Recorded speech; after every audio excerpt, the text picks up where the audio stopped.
with coverage you can count on. This is the Erie News NOWCAST. Good evening, I'm Haley Potter. Thanks for joining us for tonight's edition of the Erie News Nowcast. Erie News Now broke the story at 5 o'clock. An area businessman is opening his heart and his doors to help provide shelter for some of the youngest unaccompanied children at the U.S.-Mexico border.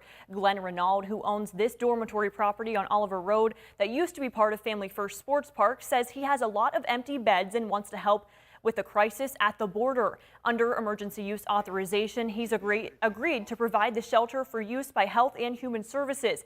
In a statement to our Lisa Adams, Renaud said, "I believe these children are involved in a disaster not of their own making and in need of care. As a family man myself, I felt moved to respond to this emergency and welcome these children who are among the most vulnerable in the world as they travel to the U.S."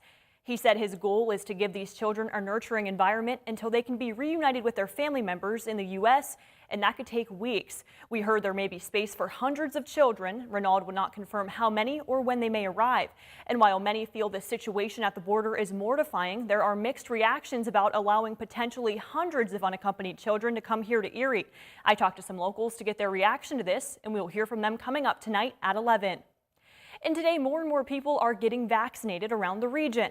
More than 74,000 people in our region have been fully vaccinated against the coronavirus. Erie County has passed 51,000 full vaccinations as of today. The state is approaching 1.9 million vaccinations. You can always find the latest COVID-19 facts and figures on our website, erienewsnow.com. And the White House says more than 28 million doses of COVID-19 vaccines will be delivered to the states this week. The White House coronavirus coordinator made the announcement to governors today. The allocation brings the total amount of vaccine distributed over the past 3 weeks to more than 90 million doses. Vice President Kamala Harris joined the call from Chicago. Harris discussed the administration's response and says all adults will be eligible to receive a vaccine by April 19th, so just short of 2 weeks from today. And as millions across the country continue to be vaccinated against COVID-19, some people are buying fake vaccine cards online. The Department of Health and Human Services and the FBI are investigating this growing trend. There's currently no federal system to authenticate the CDC's vaccine cards. Experts say a digital verification or QR code may roll out eventually. And students from local high school have developed an app that's up for a national award. Students from Northwest Pennsylvania Collegiate Academy have won $65,000 in classroom supplies from Samsung. The project encourages schools to use science, technology, engineering, and math skills to promote social change. Collegiate Academy is one of 10 national finalists. The students developed a voice-activated mobile app that turns phones into body cameras and dashboard cameras. Students have worked on this project for months and will present it to judges. The national winner will receive a prize of $130,000. People can support the effort by watching their entry and voting online. The winning school will get an additional $15,000. You could vote once per day through May 3rd. And we have a link on our website, erienewsnow.com. And all week long, Erie News Now is taking a look at plans for the region's big summer fairs and festivals to see how organizers plan to move forward this year. Tonight, we're catching up with the organizers of the Greek Fest to see whether the popular event is a go or a no-go this summer. Our Kara Coleman reports. Well, during a typical Greek Fest weekend in July, cars would be lining up down Westlake Road, and thousands of people really would be gathered onto the grounds here at the Assumption Greek Orthodox Church, enjoying the Greek fries and the baklava, the gyros.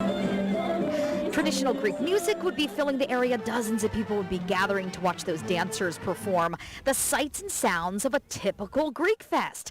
Last year was the 32nd year for this Erie summertime staple. Anything but typical. Organizers held that drive-through event to keep everybody safe while still serving out those homemade Greek goodies.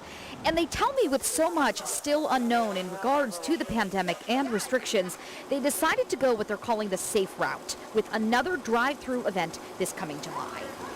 We start planning usually in February and start putting stuff together, and because we weren't sure where we would be in early July, there was a lot of risk there. And we figured this was at least the safest route for now. Had we been maybe later in the year in September, we might have done a regular one. But since it's early July, we weren't quite sure. And organizers say they have made a few minor tweaks to the ordering process just to make it a bit smoother for people. That next drive-through Greek Fest scheduled for July 9th and 10th here at the Assumption Greek Orthodox Church. Kara Coleman, Erie News Now. Thanks, Kara. And there's a new push in Pennsylvania to get rid of that twice-a-year clock shift called daylight savings time. The Pennsylvania House of Representatives passed a measure urging Congress to do away with the ritual and authorize states to make daylight savings time permanent. Pennsylvania joins 15 other states that have passed legislation asking for the change. The Republican who sponsored the bill said studies show that staying on daylight savings time will save energy, reduce traffic crashes and crime, along with leading to healthier lifestyles. The bill now heads to the state Senate. Thanks for joining us for the Erie News Nowcast. Join us for our next news at 10 p.m. on the CW and 11 p.m. on WICU and WSEE. Have a great night.